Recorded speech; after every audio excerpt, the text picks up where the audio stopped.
Hello and welcome to the A-Form Show. My name is Alan George and thank you very much for tuning in. Each week, we sit across from thought leaders and change makers in the architecture and design space of the GCC. We dive deep into their experiences, both professionally and personally, and share their valuable insight as to what makes them tick. Our goal is to add value to your day and help you navigate your own personal creative journey. Finally, the opinions and the views of the guest speakers are that of their own. They do not necessarily represent the views and the opinions of the show or the host. This episode was recorded before the COVID-19 outbreak. We greatly appreciate our guests and listener support during these uncertain times. We hope that wherever you may be, you are healthy and in good company. Remember, we are all in this together and we will come out the other side. Stay safe, stay inspired. Our guest today is Yahya Kaddoura. Born and raised in Dubai, Yahya is a fellow Dubai boy. As a graduate from the University of Sharjah, he brings a unique perspective to his architectural design as he has quite literally seen the urban fabric of the UAE grow before his very own eyes. Yahya currently works with Atkins, wherein he has been involved with multiple award-winning projects. Specializing in high-rise developments, Yahya has a wealth of knowledge in building efficiencies and engineering, in addition to his obvious architectural flair. Always giving back to his community, he recently collaborated with Apple to offer a 4-part series workshop of architectural sketching. In addition, he is involved in many other projects which aim to develop the creative community of the city he calls home. It's truly a pleasure to welcome him to the show today. So without further ado, let's begin. Yeah. A good beginning. How's that for an intro? Whoa. All right, man. Well, thank you very much for showing up, dude. All right, It means a lot. Thanks for you. Yeah, thanks for you for inviting me. That's Awesome. So let's get into it, man. Give us a brief background about who is Yahya behind the architect. So nothing about architecture, but who are you when you're not an architect? Oh, so it's some dramatic stuff. Dun, dun, Okay. dun. So yeah, I was born in Sharjah. To be fair, Sharjah represent. Dubai, and then my parents moved to Sharjah, so I was born in Sharjah, studied all my life in Sharjah, and then went to University of Sharjah, of course.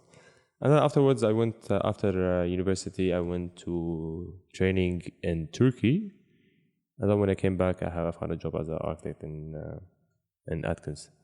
My previous background, well, my parents' background, they were born in Lebanon and originally Palestinians, right? So they were born in Lebanon in some kind of a refugee camp, and they decided to start their own life instead of being just in a refugee camp, and then they moved down here, and then I was born here. So I was born the rich generation of my family, you know. Yeah, like you're an absolute baller in comparison. I mean, rich means that you have Food on the table. food and electricity. That's what I mean by rich, not rich, rich, you know.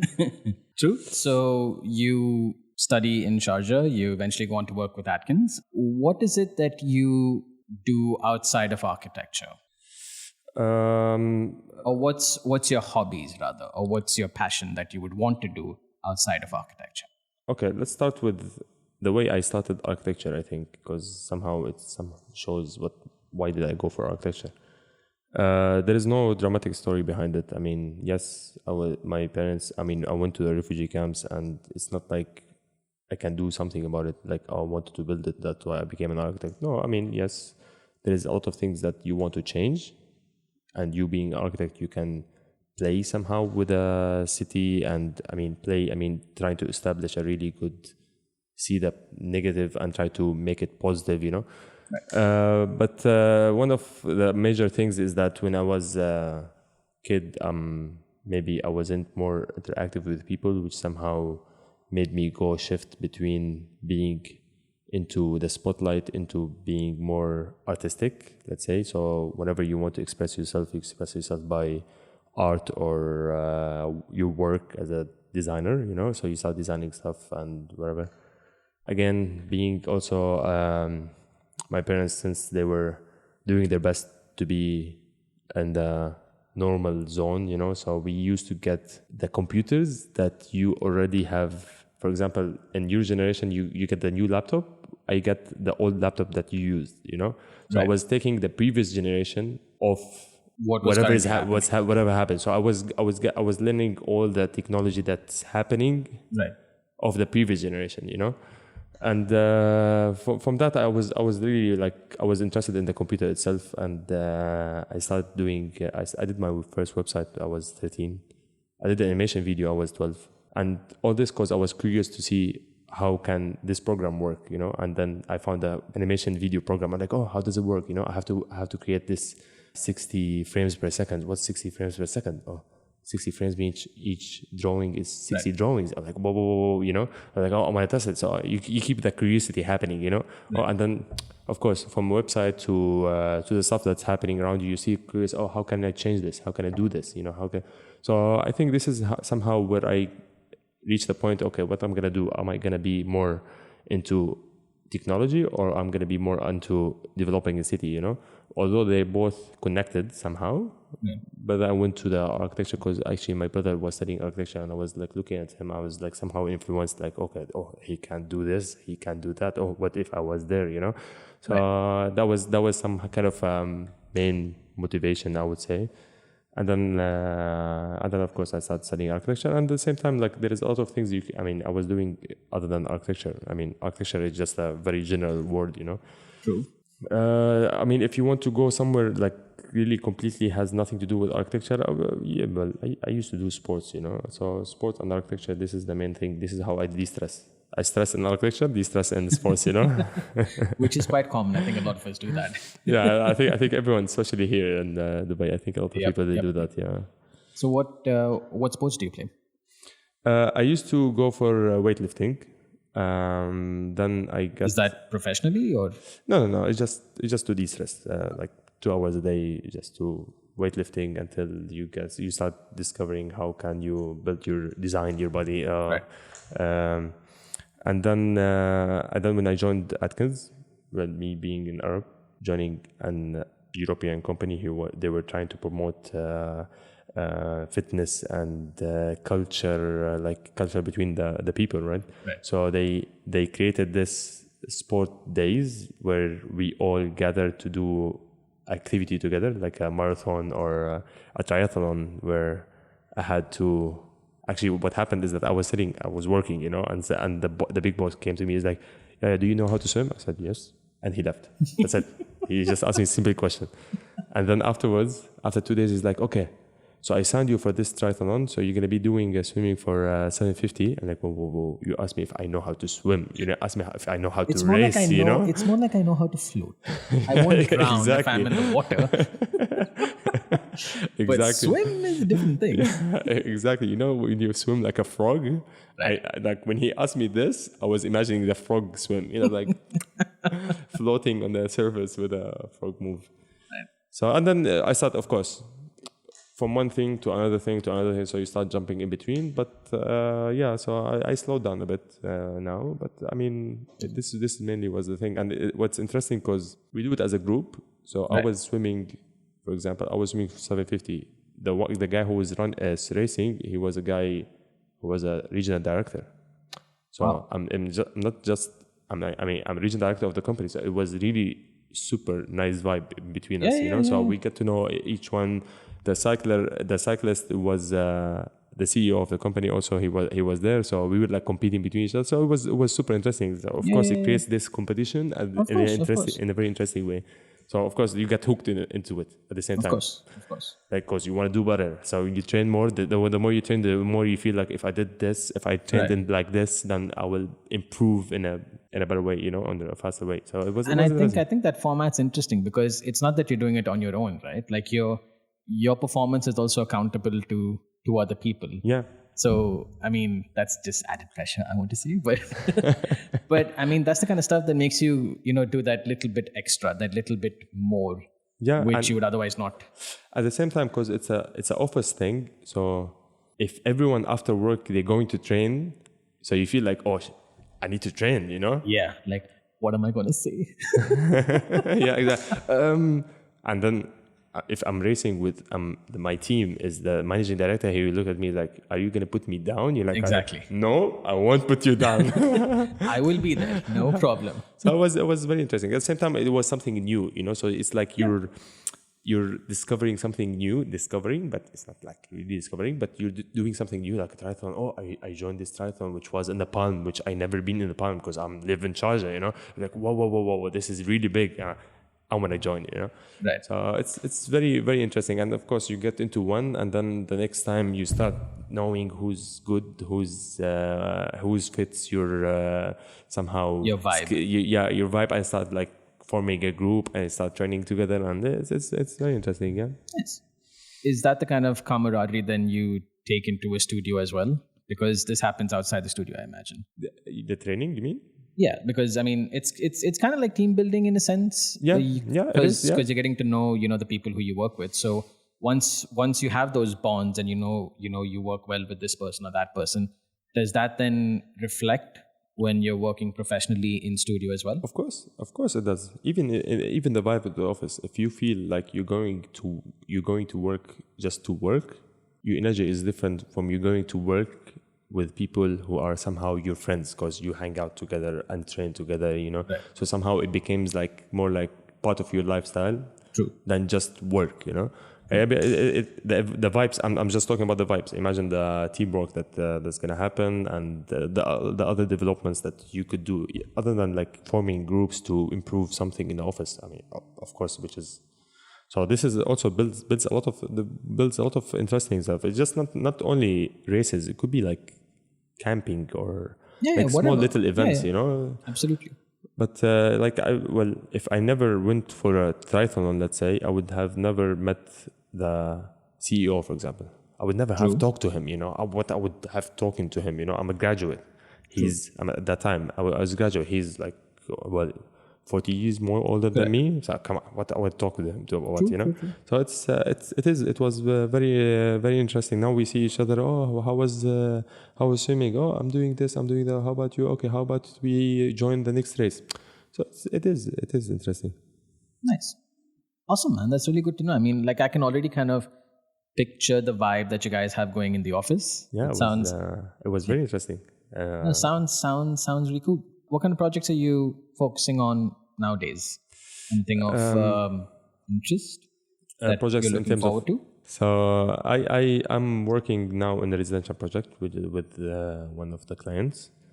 It's a very interesting residential project, and I commit to it because I was at the beginning I was working in a lot of conceptual design.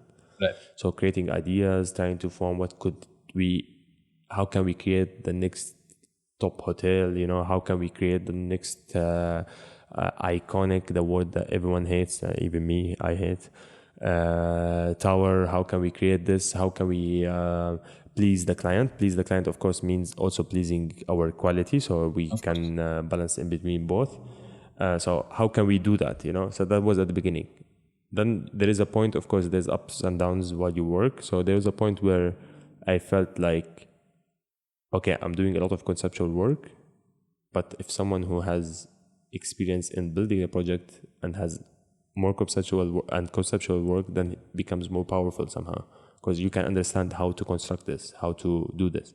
So I commit to 2 projects, the previous project that I was working on and this project that I'm currently working on, to try to finish it until the end. So if we call it the phases, depends on how do you call it, pre-concept, concept, schematic, then detail. So I'm trying to close the detail design of the project that I'm working on, which is very interesting. There's a lot of interesting stuff. I know a lot of people think, oh, designer means, oh, designing from outside, oh, sculpting, how does the building looks from outside, right. Wow, you know, this is typical, the iconic people, the people who use the iconic word, you know. But once you go to details, there's a lot of interesting details that you can design to make the quality of the building looks nice. And details are where the people interact with things, you know. So if you design building from outside, okay, how do you see it from the street, you know? When you cut close to the building, the details you appreciate. So I'm working on the details, which is very interesting, very hectic. and very interesting, because you start like doing lines on the concept, but once you go to details, how you close these lines, it becomes like, oh, because of this design that I did, Impacts and this idea, this, and this idea that I did, they don't match together because I don't know how to finish it, right? So there's a lot of interesting stuff that challenges that comes up, which is interesting to know. It's very nice to experience it. I'm interested in high-rise efficiency, because I think that's something which a lot of people don't necessarily talk about. When I'm talking about efficiencies, I'm not just talking about things like vertical transport, for example. I'm talking about the overall design efficiency of the building. Okay. So one of the questions that I had as soon as I knew you were going to come onto the show was to actually kind of figure out from your experience, are there any rule of thumbs that you follow for high rises, for example? When you want to say design something which is efficient, you're not going for something which is, for lack of a better word, iconic, but you're going for something which just functions really, really well. Well, efficient is it's like iconic, efficient. That's the client. They want something iconic. They want something efficient. What do you mean by efficient? Like, what do you mean by iconic? Nowadays, because I think the clients now are more educated than before. Let's be honest. Because before, when we start traveling around, just like any other normal human being, right? So when you start traveling around, you see a building. Oh, I want this in my. And then when you put that building in this country, which somehow the climate is different, you feel like, oh, this doesn't work, So I think that's what happened at the beginning. Now, people are more educated. The clients are more educated, like way more educated than before. Right. So when you say they want something iconic, you say, okay, what do you mean by iconic? Do you need iconic building that looks iconic from outside? So it's like a sculpture, or iconic experience? So iconic experience means spaces, means people. How do you, that's good that Instagram is here, because Instagram somehow start capturing the human perspective more than the iconic, how do you look from outside, right? True. So now when you do an Instagram shot of the entrance, it means that what the people experience in the entrance. So it's very interesting. So iconic somehow could be interpreted that way. It could be a lot of things. Efficiency is the same, because what are you looking for in efficiency? Are you looking for only architecture? Like, are you looking for areas efficiency, or are you looking for how many people I'm gonna make? How many people I'm gonna impact when they come to experience your design? Right. So how many people will go out from the design and say, I will come back again? It's like marketing and branding. So marketing is where you bring people. Branding is where you make people stay or keep coming. So this is somehow the iconic again. This is the iconic from outside, the iconic from inside, the experience of the people. So iconic from outside is marketing. Iconic from as an experience is branding. The people will keep coming. So what is efficiency? Again, efficiency, are you talking about efficiency of areas? Of course. Now, it depends on the client also, because there is some clients who just want to build to sell the apartments. Of course, they focus on the quality because they want to convince their clients. They want to convince their clients, look, I'm building a really good quality building that has either views, or I'm providing a lot of amenities that you need in this space, so like something different. Or it doesn't have to always be different, by the way. Could be something that people need, so people will live here because they work there. So efficiency could be different from different clients. So there is, for example, I will give you just one example outside that, because whenever you say the word efficiency, it means areas. Okay? I'm trying to go out of the areas. This is zone. And I will give you one example that I'm working in this project is that we did balconies. And the soffit of the balconies, which means the ceiling of the balconies, they look like ribs. And the balcony changes in every floor, okay? Which means that, and even during the floor, it tapers somehow. So which means that each rib from the one beside it is completely different, right? And then we decided, instead of doing it as a rib, we can do it as a semicircle. So the rib will take from the lower of the rib all the way until the end of the slab, or the beginning of the slab. So somehow it will be stuck. Or it will be held from the from the bottom of the slab. The semicircle, it will be held from both sides of the end of the slab on the right to the facade. This, for example, makes it more efficient rather than having to design. so this what you need to do is you need just to cut at the top of the semicircle, Right. just to fit whenever the change there is, Right. So this, for example, which is people think, I'll give you the example, then you will understand what I mean. So this, for example, the ribs, just the ribs alone for a tower, is the cost of it was 25 million. Only the ribs of the soffit that, I don't know how many people go to the balcony. Correct. You're changing it to semicircle, it becomes 2.5. Exactly. That's efficiency and sustainability and like we call it, well, it was some kind of a value engineering. The look changed a bit, but to be honest, from 25 million to 2.5, come on. Yeah, that's please. the kind of compromise we can live with. Yeah, so in towers there is a lot of, towers people don't appreciate it, yes, but towers, any small change you do, the cost effect of it, because it's repeated 80 floors, and if you want just to change the frame of the window, it will create a massive cost difference, right? So, getting back to the efficiency, there is a lot of things that you can do in efficiency. In terms of areas, there is always... I think, yes, of course, areas definitely do have, there's multiple ways you can be efficient there, which a lot of architects, I would imagine, understand how to do. I was talking more in terms of on the engineering side of things. Give me one example and I will... For example, if you're saying doing a G+60, for example, what is, or rather, how would you space, is there a rule of thumb for your MEP shafts, for example? Oh, okay. Yeah, well, of course, everything has a rule, no? Right. Everything is based on a rule. There is not a lot of creative stuff that you can do. If the duct is this size, so you have to create it this size.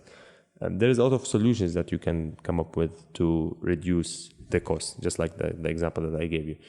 I don't know if this answers your question, but it's still, there is a lot of solutions that you can come up with to create an efficient, low-cost design, which somehow looks the same. It's just what do you care more about? Do you want to see the look from outside that no one will see as that look, or so?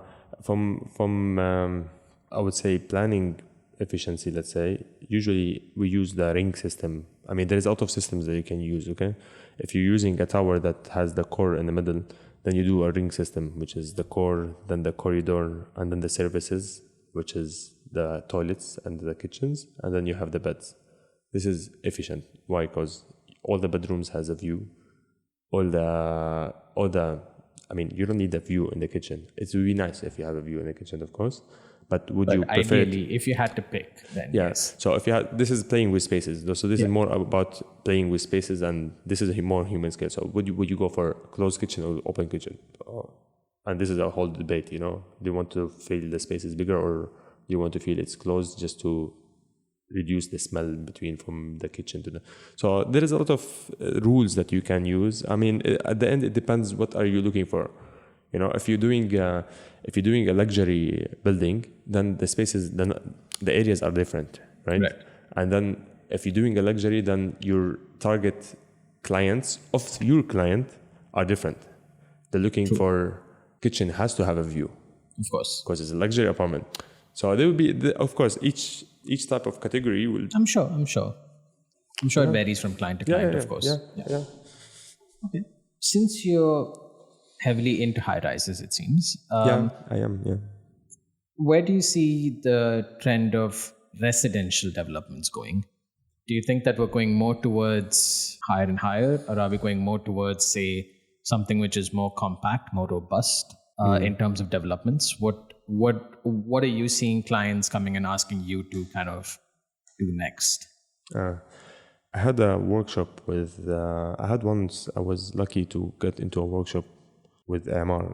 So it was a very, very interesting workshop. So the big guy he called for all the creative directors of really huge companies. Let's say Google creative director of innovations, and he called BIG, one of the creative directors in BIG to come. So there was, I got into the workshop by mistake. It was a pure mistake. I was working. They got my name wrong. No. It's a very funny story.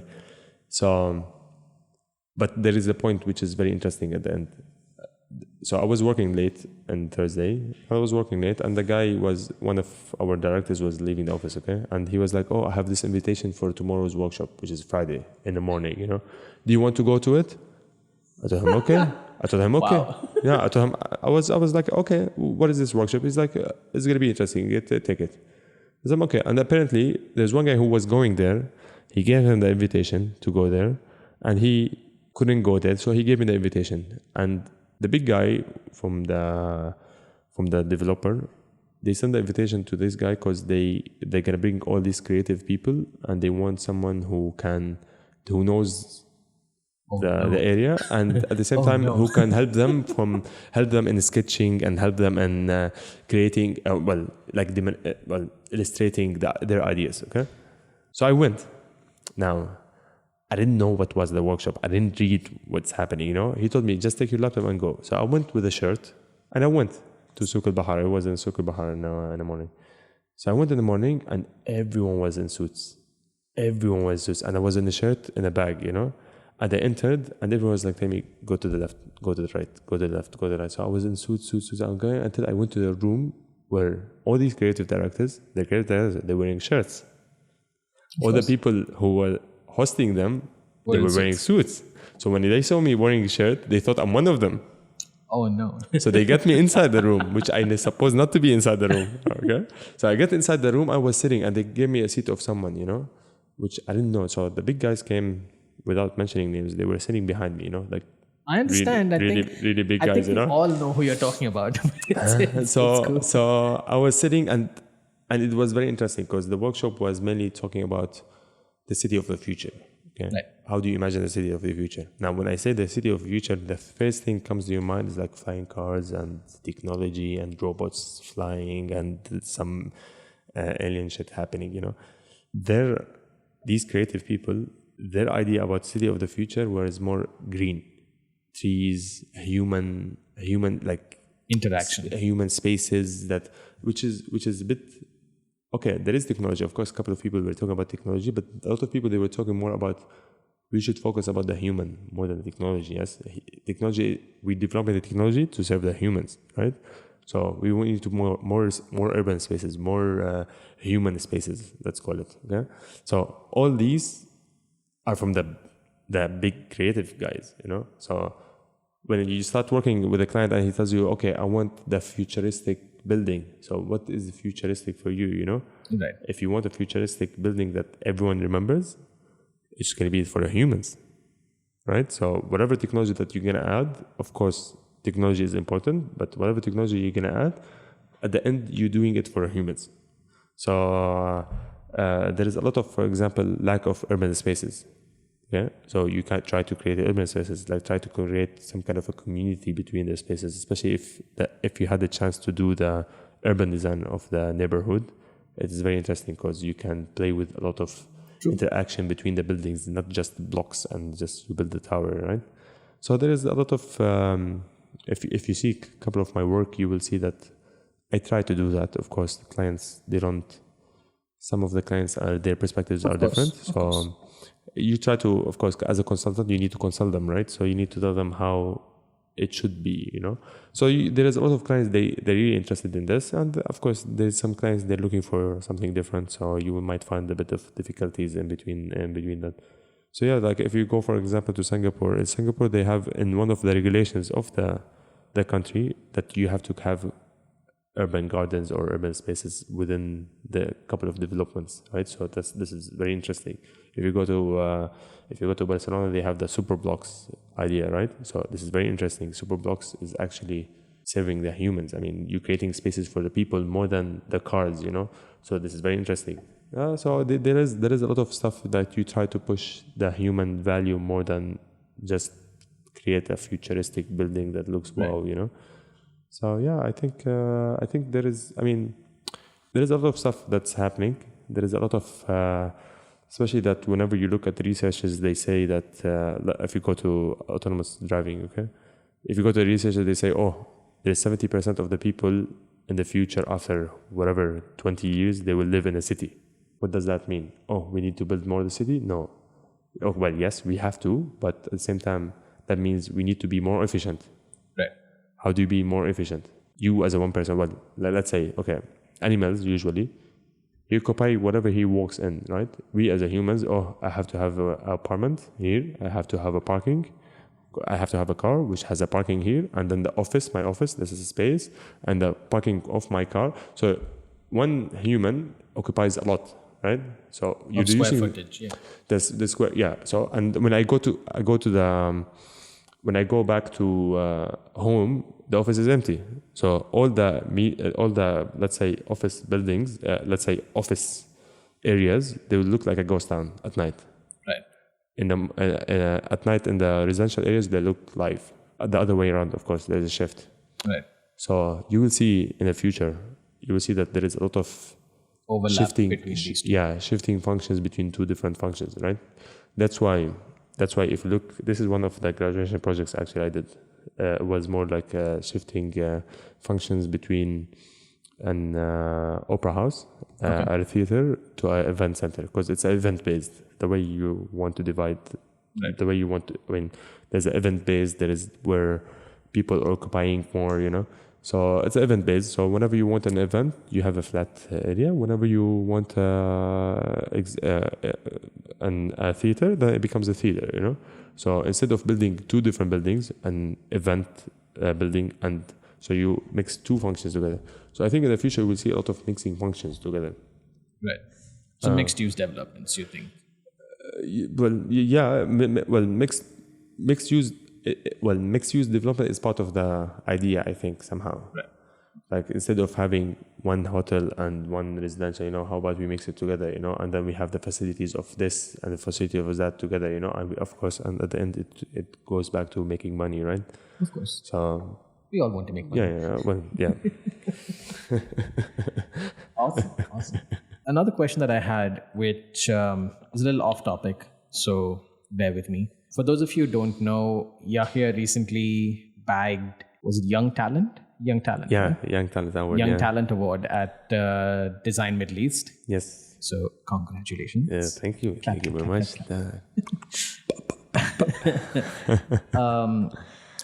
So I mean, I'm sure your work definitely stood out for itself. Absolutely. There's no other way that you would have gone that far with it. My question is, when it comes to awards and submitting your work, and things of that nature, is there a process of any kind that you have to kind of know what you want to show, not show?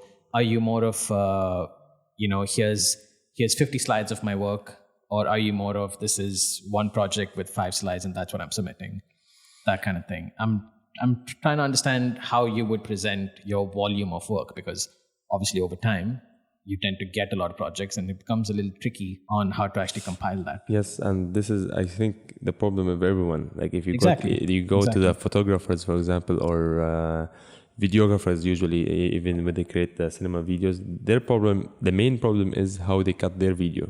Right. Because at the end you want to do a small video, which is a 15-minute video, and then you end up taking 2 hours, and then when you compile it together, it becomes like a 1 hour. It's like, how can I make it? I have to be. So what do you end up doing? You end up doing only showing the main stuff that you want to show. Right. So I did a mistake that when I submit to one of the awards, I placed all my work, and which somehow I had to reduce the quality of the submission because they limit you with the size, they limit you right? with the file size that you can submit. Yes. And you can reduce it in a very smart way. Like I submitted, instead of 5 pages, I submitted 70. And I reduced it it becomes like each page is 1 pixel. Which is, I think, a mistake, because you want to show also quality at your work, especially that I have sketches which is very detailed. And whenever you reduce the size of the PDF or whatever, it becomes very pixelated. So somehow people don't appreciate your work somehow. There is a lot of things you need to prepare for an award. Okay, you first, I wasn't focusing on the award. Maybe this is why somehow I got it. Not cause. I mean, you don't want to go. You don't want to just focus on you being an award winner, right? So you want to tackle things that you want to tackle because you feel that this is a problem. Then you tackle it. Then you get an award because you solve the problem.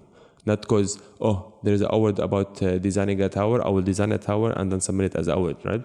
So there is two ways of doing it. And I feel like it's more, okay, if you want to get the award, it's better to work towards the award and you know what they're tackling in the award. But if you look at the awards, mainly they talk about the general stuff. They don't try to specify with one thing. Let's say this award was talking about sustainability, contribution to sustainability. How do you contribute to sustainability? What is your contribution to sustainability?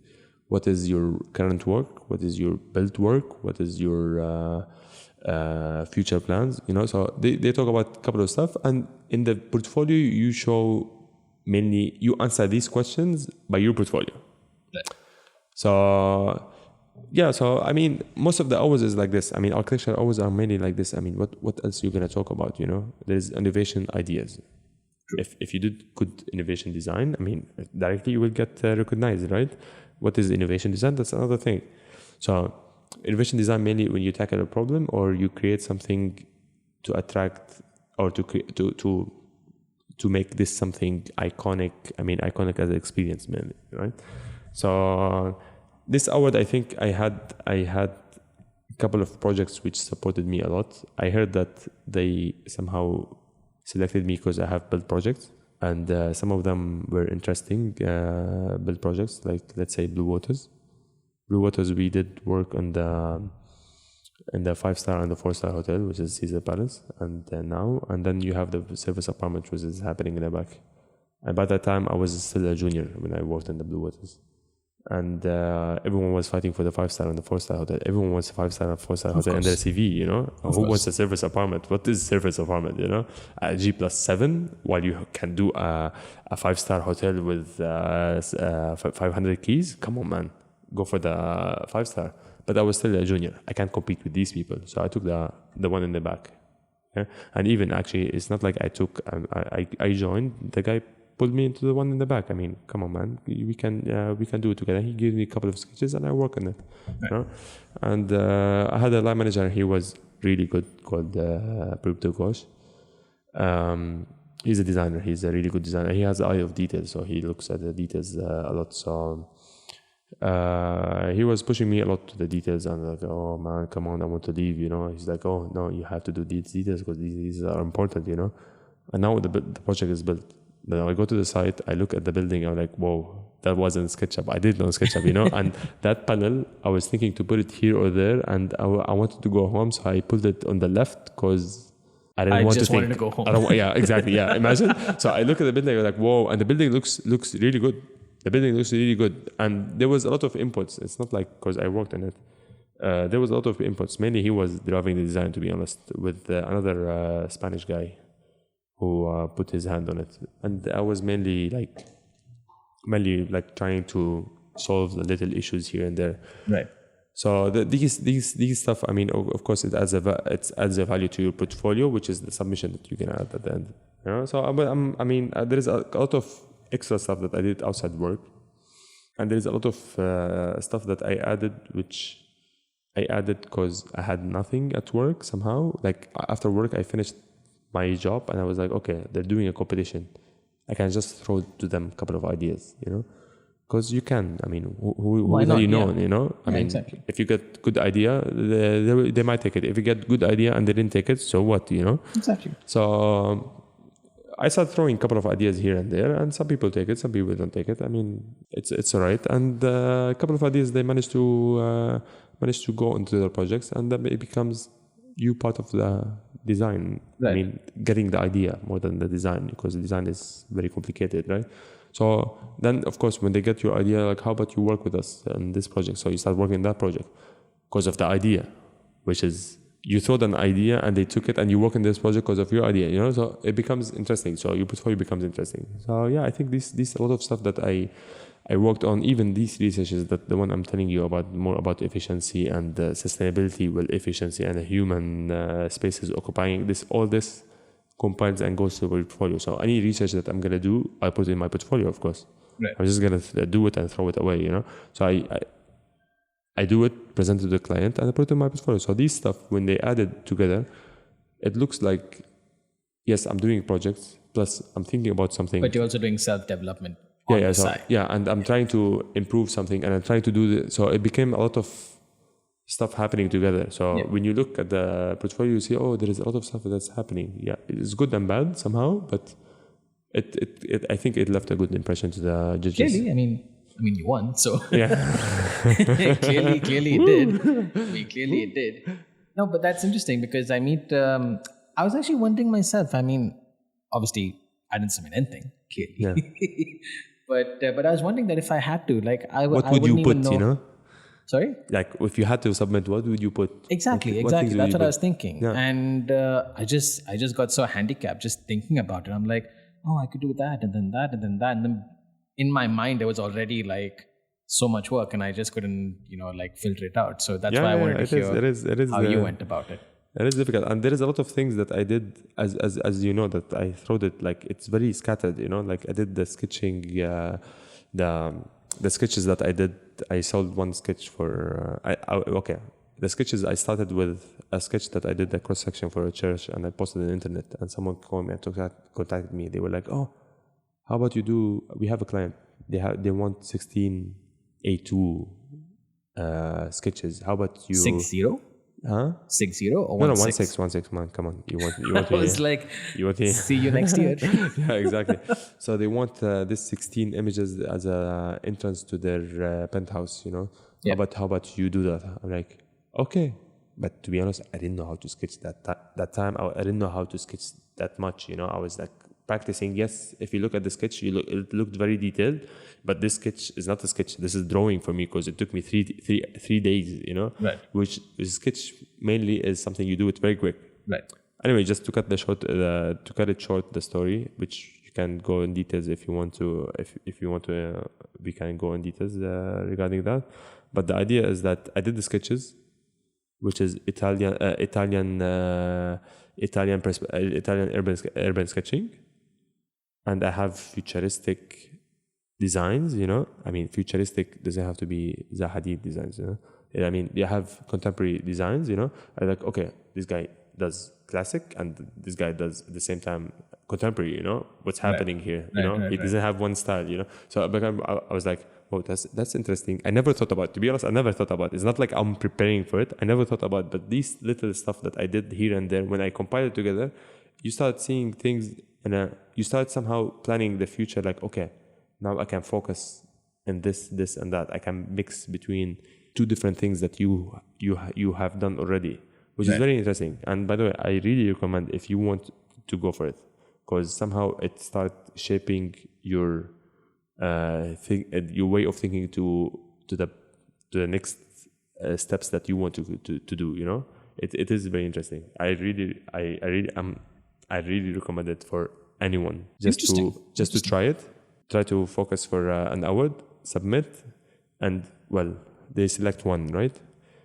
I lost one, by the way. I lost 1 hour, right? So after that hour, I was like, wow, there is a lot of things that I can improve. There's a lot of things that I can do to get the next one, you know, or even for myself. Like I was planning to do it for myself, but I'm like, oh, I can do it for the hour. Then it becomes like more like a race, you know, like, I have to get the first place. Then when you get the first place, you go for more international one. Then you go for the bigger one. So it is recommended from my side. Awesome. Cool. On that note, we'll take a quick break and we'll be right back with. I have a few more dangerous questions to ask you. So we'll be right back after the break. Stay around. Thank you for your attention thus far. It means a great deal to us. We strive to deliver quality content and associate ourselves with similar like-minded creatives. We have been blown away by the work being done by the boys and girls over at the Orange Design Group. They're a boutique design firm filled with mad scientists and contemporary connoisseurs. Words cannot do justice to their work. It needs to be seen and it needs to be experienced. They push norms, they challenge materials, they build models, they've won awards, Basically, they do really, really cool stuff. Go check them out on Instagram and LinkedIn at Orange Design Group. That is at Orange Design Group. All right, welcome back. So just before the break, we were talking with Yahya, and we were talking about how his sketching kind of revealed another side of design, which he didn't know he had, but now he does. So my question to you is, was that one of the initial steps which led you to eventually work your way towards having these sketching workshops? For example, the last one that you had, I believe, at Apple.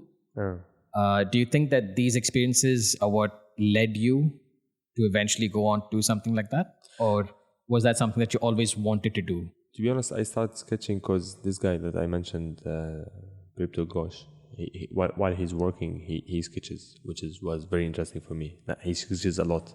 And there was one guy called Marwan Bahnas. That guy is a freak in sketching. Like, whenever he wants to design something, he sketches. And whenever you sketch, you enjoy sketching, right? So if I have someone sketching beside me, I start looking, like, what is he doing, And then he sketches one line. From one line, it becomes a shape. From the shape, becomes a building, I was like, whoa, what's happening, And he's actually designing. He's not like sketching because he knows what the building is. He's sketching because he's trying to trying to create a shape. Like, it's like you modeling in 3D, but he's doing it in sketches. And it's super, super interesting because he does it in plan, perspectives, and he's testing. He's not like producing, mainly designing, let's call it. So I was interested in this. I was like, okay, I need to start learning sketching, And I know how to sketch a bit, but I didn't practice it, I didn't practice it in designing. I know how to do a couple of lines. Like, if I want to trace something, I can trace it, So I decided to learn sketching, and this is how I started. Like, I mainly wanted to learn sketching for designing and for researches that I might do, like mini researches, because I can't say researches is a big word. Like mini researches or studies that I want to do, I can sketch something quick, and like in the airport, I can switch something quick. An idea came, you can sketch something quick and then present it in a different way that I can do this and can do that, And then I joined the urban sketching because Marwan himself, he told me about it. Like, there's groups where they like communities that they go and sketch, and I know they do urban sketching, but you can go and learn how to sketch in general, and then later you start appreciating details, because once you sketch, you need to put details, and then you start appreciating spaces because you're doing urban sketching, right? So urban people, humans. So it becomes like you start appreciating spaces. That one feeds into the other. Yeah. At the same time, look. In Dubai, especially in Dubai, you most of the time going between places through car, right? When you do urban sketches, you start to look for spaces that more walkable. At the same time, you start looking for different spaces. Like, you want to go for the usual spaces, lobby and malls and whatever, and then you start looking for spaces that somehow has some kind of authenticity or culture, or so character. You start exactly. So you start looking for these spaces that has more character, and it becomes like, oh wow, I didn't know that this garden was here before, and it's a very nice garden. It's just because it's located very far away, no one goes to it, Right. And who goes to the garden that is public, the public means that you don't have restaurants around, you don't have F&B, whatever, So you go to the main spaces, the main interactions, and this is how you get. So these sketches it became like this, and I think this is what I posted. This is what I mentioned that I posted on the internet. Then someone got to me, and then I did the 16 Italian drawings, and it was very, very interesting experience, because I had to do it in 1 week and a half. I did 16, so I have to do more than one a day. Yes, so I did the first sketch. I did it for 3 days. I was like, whoa, It's a lot of coffee. Yeah. And no sleep. So I took 1 week off, and I started doing the other sketches. And then somehow the iPad came, and I went to Apple Store, and I was like, oh, what's happening? You know, I want to learn sketching. Oh, on the computer, is it easier? You know, and I was checking, and the guys were looking at my sketches like, whoa, what's happening here? You know, how about you do? How about we can do something together? And then from one meeting to more meetings, and it became like a session. How about you do a session? Let's go for the session. You know, what's the aim of the session? Oh, I do sketch now. This is not my aim to teach people, right? I'm doing it for myself because I want to do this researches that I'm planning to do. But why not? Why don't we teach the young ones to also learn sketching? That's just like how people taught me, right? So why not? Yeah, okay, let's do it. So it became more like this. I wasn't looking to be honest, thing, but the Apple team was very supportive, and they somehow convinced me with the idea of being more giving to the community back. So it was something very interesting. This is how I got to the Apple, but I didn't had it as a plan from before. Yeah, I think this is. I mean, of course, when you do one session, then you start thinking about the other session, and how about you give another session for this? You know, because yes, I'm an architect, not an artist, right?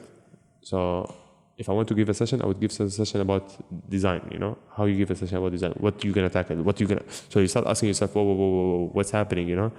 If I want to do this, I have to grow more, because I can't just go give a session when you don't have a lot of knowledge, right? So you have to have more knowledge to give a session, you know? And if you, like, it's more like a research. You do a research and you give it as a session, like teaching people, look, there's this and that. A couple of people have different opinion, but I think my opinion is next. You know, so it goes with you, like it's some kind of a self-development. Let's call it, yeah.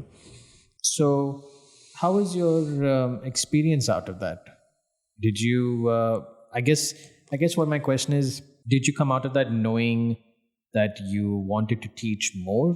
Was that something you realized which you wanted to do or not do, or realize that, you know, you didn't want to do it anymore? Was it an overall positive experience for you? It was, of course, it was a positive experience. I got a lot of support from a lot of people, and there was a lot of people who was interested, which somehow I felt like, okay, I'm working, and you know, when you work in the corner, you don't appreciate your work a lot. You know, some people that, oh, this is very nice. You know, I thought, because of course you're developing yourself, and the more you see your work, I mean, if you look at your work before 3 days, you know, you won't like it. You know? Exactly. Imagine you work before 1 year, you know, you would never like it. You know, it's like, but how did I do that? You know, even so, you feel like, okay, that means that you're developing, which is good. At the same time, when you look at your work and you say, okay, I can do better, you know, so that means you want to develop. So you start like developing more. And giving a session, it's more. It became more like, okay, I'm gonna teach. There is people interested at your work, which is very interesting. But I'm not interested in my work, because I feel like I can do more. You know, I can learn. There's a lot of things that I feel like I have a gap in. You know, like, okay, this sketch, like, especially when you see the social media, because social media is very interesting. When you see the social media, like, I did this sketch, which is very interesting, but this guy does it in half a minute. Better. Yeah, half a minute, and I do it in 2 hours. You know, like, oh, he does it without thinking. You know, I want to reach that level. Right. So you start like developing. At the same time, the Apple team were like, that's very interesting, by the way, what you're doing. How about you give it back to the community? Like, yeah, to be honest, it's a really valid point. Like, you need to develop people at the same time. Like, and there was one guy in the session. He was like a kid, and he told me how much time I need to become to do the sketch to do the same sketches that you do. You know, it was like, it took me 2 years. You know, but when I was your age, I never thought about it. You know, so if you start from now, when you reach my age, You'll be a lot better. you will be. Remember me, please. Remember that I told you that. So that was like there was a lot of interesting points that to be honest, I wasn't focusing on. Like, I wasn't focusing a lot to give to the community back. I was more focusing on developing myself. Then you start seeing these things, you're like, oh, why not? You know. But my main focus wasn't to become a teacher. No, I mean, I think I'm not that good to become a teacher. But of course, for the young ones, you're always good for the young ones, right? So you can teach someone something to the young ones. So I'm happy, of course, to give back to the community. But mainly, if I do something again like this, it will be more research based than teaching, basically. So I would like to work with people who has a different ideas, has different skills, so we work together to come up with something. So we all learn from each other. So he can learn from my skills, I can learn from her skills. So this is mainly if this is mainly, I think, my vision towards educating. You talk about these ideas that you have and these projects that you have that you put together and so on. Is there anything which would be of interest to our listeners, which you're working on currently? Something which you're thinking about, which you want to explore? Okay, yes. There's one project that whenever I say it to everyone, they keep laughing, but it gets interesting. I'm prepared. I'm sitting down. Go ahead. So, IMA, they launched a competition for a mosque. Oh, yes. So they launched a competition for a mosque, and it was funny because everyone was working in that mosque. Yeah, I don't think I know a single person who is not working on that. So I worked in that mosque, and I knew that everyone working with that mosque. And to be honest, I don't want to submit the project. And to be honest, I didn't submit my proposal at the end because I had time, as usual. Of course. Of course, we always run out of time. There's never enough time. Yeah, exactly. Because you worked the last 5 minutes. That's why. So I knew that everyone was working into the mosque, and I felt like, okay, I want to do something. Okay, I want to do it for my portfolio, not for the sake of submitting the project. At the same time, I'm gonna do it outside my company, just for my personal somehow research. Okay, so I did this mosque, which is very interesting because they were asking for 9,000 people to be in that mosque. So the mosque says, okay, the brief says this mosque has to be designed for 9,000 people. And usually daily prayers, there will be 2,500 people playing daily prayers. And then you have the main events, let's say, like you start breaking down what is the function of the mosque and what does it function, right? So I was like, okay, I want to do something. I'll do it in a different way. So I start breaking down. Okay, you have 5 prayers that the guys take, then it's 5 prayers. These 5 prayers, how many people they come? 2,500, come on. I'm sure there will be like only 1,000 or 500, but they want a space for 2,500. And then the main events, let's call it events, because I don't want to, like, it's not only a mosque, it's mainly, you'll understand. So there's this. So five events a day. There's only 2,500, but the main events are 9,000. So wait, do you want to design a mosque for 2,500, and the event happens only twice a year that takes this number of people, or do you want to design for 9,000 and there's just the 2,500 people, they come only all around the function. They take the function, and then at the end, when the 2 events happen around the whole year, it will be occupied by NASA. So it's like, oh, this is an interesting question. Which one would you go for, Like, what should I do, So I was like, okay, I can design a mosque for 2,500, and then there is something outside. Whenever there's another event, then it opens. So it occupies the other 9,000. I'm like, okay, look, I'm not going to submit this competition, right? Okay, I'm not going to submit. How about I do the whole building? Changes from 2,500. Once there is an event, it expands to 9,000. I'm like, oh, that's interesting. How am I going to do that? Then the artist, I think he's engineer, Hoberman, the Hoberman sphere that extends, like we were kids, that extends and goes back. I think so. Yeah. I can show you an image. Okay, listeners, look for Hoberman sphere. So this Hoberman sphere is a structure which is very interesting way. Now it's one of the structures, okay, and a lot of people came up with different structures that expands, okay. So all right, okay. So again, for our listeners who can't see Yahya's phone right now, it's kind of one of the structures that open up, I guess, but it's a structure primarily. It's not. Yeah. It's not. It's not like a tensile kind of thing. It's an actual structure that can take load. Yes, it's actually, that's somehow, I was like, okay, if I do tensile, then it's, I mean, you didn't do anything, right? I mean, if I did tent salad, okay, it becomes like a tent. Oh, you're doing a tent. Oh, it's UAE. Oh, tent UAE. Wow. No. I was like, okay, how about I want to? I'm experimenting anyway, and I know they're not gonna take that proposal because I mean it's a lot of money for what for mosque. I mean, people want to pray. They want to come and see the sculpture. Oh, expanding. All the people all around the world, they will come to that event just to see the building expanding. So it'll be, but it's somehow different, right? So there was I think this was one of the videos I'm testing the structure. How does it expanding, and it depends on the number of people, the number of areas based on the events, and then how it goes and closes. So this is one of the projects that I was exploring, which I have it also on the from planning, and of course there is a lot of issues. Because okay, you did the structure. What about the facade? How you close it? Could it be closed by shifting panels together? They shift together and then they hook, and once you go and they start shifting back again to inside. Yes, why not? Or could it be a mesh? It could be a mesh. How about? So you start exploring. It's more like experimenting architecture or experimenting materials. So that was very interesting project, by the way. I didn't manage to submit it. I did a very nice poster, but I didn't come up with the end result. That's why I didn't submit it. I was like, okay, it's a nice idea. Okay, it's a nice idea. It was a lot of components, but it wasn't really fused into one design yet. Is that what it is? No, yeah. It was just there was no end result. There was no design at the end. I didn't put details of these panels. I didn't spend time on it, to be honest. I had to do it for 1 week and a half somehow, or 2 weeks.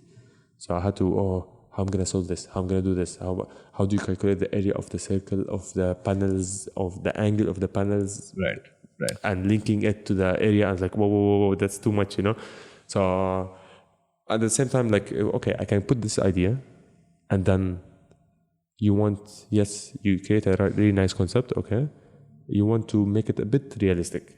Of course. And then you submit it, right? Yeah, because at the end of the day, there has to be a sense of, we can build this. Yeah. At some point. Yeah, but they can take it as a good example, as a good design, but you don't have to build it.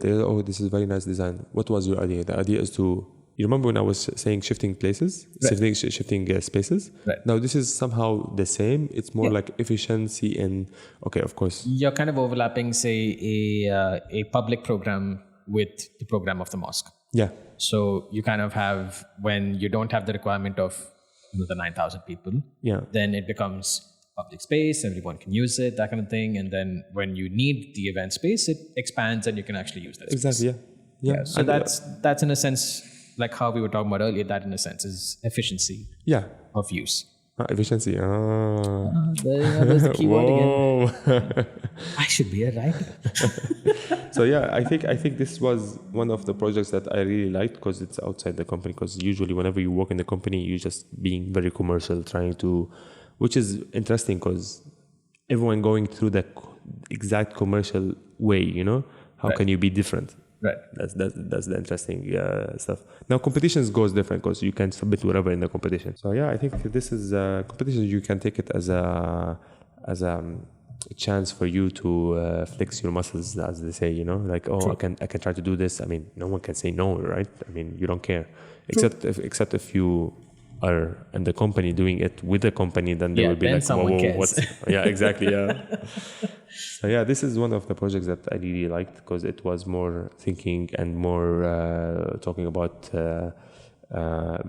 numbers and trying to solve a couple of things in an indirect way. I'm sure there's going to be a few listeners who, whilst listening to you, have realized, hey, you know what? I'm an architect. I practice in studio. I work pretty much the entire day. But when I get home, I'm kind of drained at the end of the day. I want to experiment. I do want to, try out new designs and so on. Yeah. But what's the kind of, I don't want to use the word motivation because I don't like that word because I feel like motivation is very short-lived. Yeah. You can only motivate for a certain period of time and then you go back to where you were. So I guess what I'm trying to ask is for the people who do want to go that extra mile outside of what they're doing in their practice, right? To actually explore these ideas that they have and so on. Since you do it so well, clearly, what's the kind of advice you would give them if they want to go down the same route? I think what happened to me is just like any other person.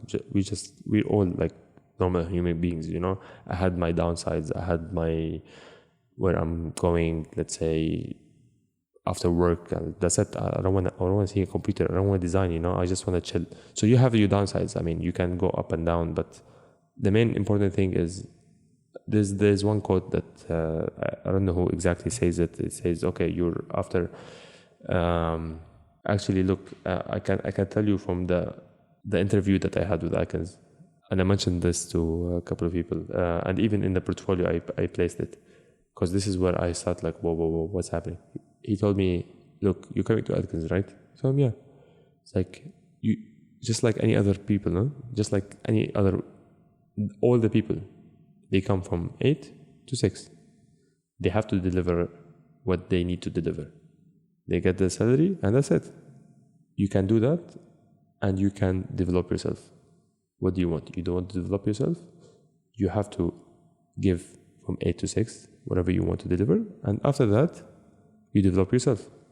And since you're in a big company, or even a small company, it doesn't have to be a big company, by the way. You know, people think, oh, if I was in a big company, I would do that. When they go to a big company, they don't do anything. Okay. So he told me, in this company, you have someone designing a bridge. Give him an idea. Spend the night doing an idea. If he didn't like it, okay. If he likes it, he takes it. It's your idea. Then somehow he will tell you, okay, why did you do it this way? And then he tells you, no, you have to do it this because of the loads, and you start learning about loads, you know. So and then you get more information. Yeah, so it's like a two-way, but it's you developing yourself, right? And at the end, it's you don't want to work for the company. You're not working for the company. You're working for yourself. There is two things you need to, like, why do you work? That's the salary one. Second is your portfolio or your education. Let's go. Like if you feel like you're getting new experience, this is where you feel like you're happy in the company. If you get a good salary, you feel happy, you know. But if you get one of them, somehow you feel you're lacking. Yeah, you feel like I need a balance, right? And then of course, the more you get experience, the more you educate yourself, the more you feel like, oh, I'm improving myself, you know. And you don't want, especially here in Dubai, there is a lot of competition.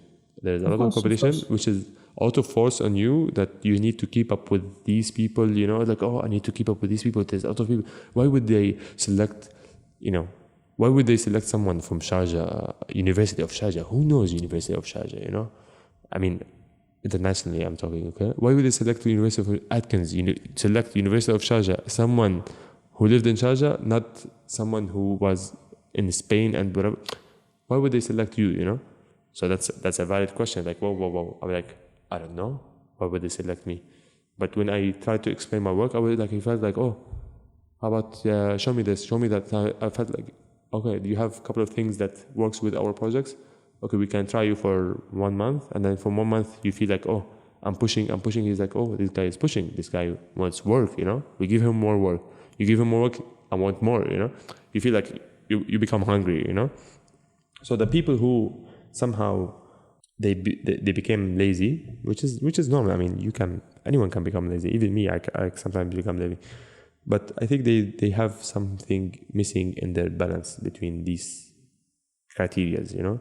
Like they feel, okay, I'm not getting good money. Why would I stay at work and do this and do that? You know, why would I? You know, like for example, I'll give you a quick example. Okay, I know I'm talking a lot, but I'll give you a quick example. When you graduate from university, okay, out of graduates, they come to the office like, oh, my dad have paid, or I have paid $250,000 to study an architecture for 5 years to come to start working, and you give me in design. I'm a designer. I'm an architect. You know, like, okay, yes. Do you have experience? You have to start somewhere. Yeah, you don't have experience when you get in design. Like me, when I got in design, I was like, okay, I get in design. What does get in design mean? I have to compile everything. Do I know the process of the project? No. So I'm gonna learn the process of the project because I'm gonna compile everything. What needs to be submitted in that concept, you know? Oh, these need to be submitted. Then I feel like this is not enough. I improve it, you know? And he's like, oh, how did you do that? I did it like this. How about you give me another example? So I do 3 examples. He's like, oh, how about you join us in the planning, you know? And you start giving options in the planning. And he's like, whoa. And this is how you grow up, you know? And you're not going to be like, I'm not going to, in Arabic, Habibi, I'm not going to give you a plan to work on and you have no experience. And we have architects here who has 5, 10 years experience, 15 years experience, sitting and looking at you and doing the InDesign. You have to do this. You have to start from something, and this is how you build. This is how you learn. It's a learning thing. Right. So this is just an example. Like people, it's somehow mentality, because I mean, you get InDesign and I get InDesign. You might not be happy. I might be happy. But if you know that you are looking to learn and you want to learn more, this could help you, of course, to look forward of what you want to do, right? And even, so the quote says, you work for a company for 10 hours or 9 hours a day, but after that, you don't work on yourself. True. So what are you doing, man? You're investing. You need to balance. You need to give the company what they want, and you need to take what you want. You need to develop. You don't want just to give, and you don't want only to take. So you want to give both of them. It's a balance. So I think this balance is very, very important, because it somehow keeps you motivated, and even when you become more motivated, of course, a lot of responsibilities, a lot of things you can learn from it. So this is, I think, one of the major stuff. There is a lot of stuff that, of course, a lot of factors affect. Of course, I'm sure. But I mean, we're looking for something which can be applicable to many people. So I think that makes sense. I think you have to give importance to, like you said, the second half of your day. Yeah. Right? The important time cannot only be that I go to work from 8 and I get done at 6, and that's the only important thing in my life. Yeah. There has to be, just as how your work is important, your self-development after work needs to be just as important. Yeah. And I guess, like you said, that's a mentality. That's probably a mindset which you need to grow. Yeah. You need to foster it, and then probably after a while it will become natural. It becomes like natural. Of course, you start balancing your days and you balancing your lifestyle. It becomes more natural. Yes. Yeah. Don't tell me you want to be a billionaire and you're sitting at home and playing on whatever, or looking at Instagram the whole time. Come on, man. You want to be a billionaire? You thought the billionaires were sitting and chilling at home the whole time? Come on, man. So you need to start somewhere, and you need to push. Just like you're doing this outside your work. Oh, yeah, he's pointing at me. Yes. So because you're doing it because you want to develop, not because you are because you want to develop, right? And the more you listen to people, the more you educate yourself, the more you get. So it is the self-development. So if we are now sitting in middle of the night somewhere, some people they're sleeping or some people are partying. Okay, it's okay to party, but don't do it. It shouldn't be the only thing that you do. Work hard, play hard. Right, of course. Right, so on that happy note of work hard, play hard, which is kind of like the summary of Yahya's life, I imagine, we'd like to bring the episode to an end, and thank you very much for joining us for this episode. Thank you. Thanks to all. It was really, really, really a pleasure. I feel a lot more motivated, to be honest, right now. I'm like, you know what? I'm going to go in. I have an idea in my head now. Done. Put it. Right. So but it's a very important point. And if you are, your audience, if you are interested in doing something, trust me, I will be someone who will try to push to do that something. That was going to be what I was going to ask next. So for anyone who wants to reach out to you, what's the best way for them to get to you? Instagram, email, mainly LinkedIn? Instagram. I'm like, I don't, to be honest, I'm not very active on Instagram, but a lot of people contact me and on Instagram, and I like, because I can contact a lot of artists, architects, and a lot of similar like-minded, So yeah, I think Instagram would be awesome. So what we'll do is we'll have you linked in the show as soon as I mean, obviously you guys are listening to it, so it's live. Keep having to do that to myself. Yeah, man. So awesome. Thank you again for being part of the show. We really appreciate it, man. And we'll catch you guys next week. Thanks so much. Thank you, everyone. Fellow A-formers, thank you guys for listening. Thank you guys for being part of our journey, and thank you for the immense support we've been receiving for our episodes. It has and continues to be a very bumpy road, but we wouldn't want it any other way. If you enjoyed this episode and it brought you value, please share this episode with anyone who may benefit from it. But of course, if you loved the episode, follow us on Instagram and LinkedIn, send us a little DM, and we may just send you a secret link to a secret episode which we've been working on. Wink, wink, nudge, nudge. See you next time. Keep sketching.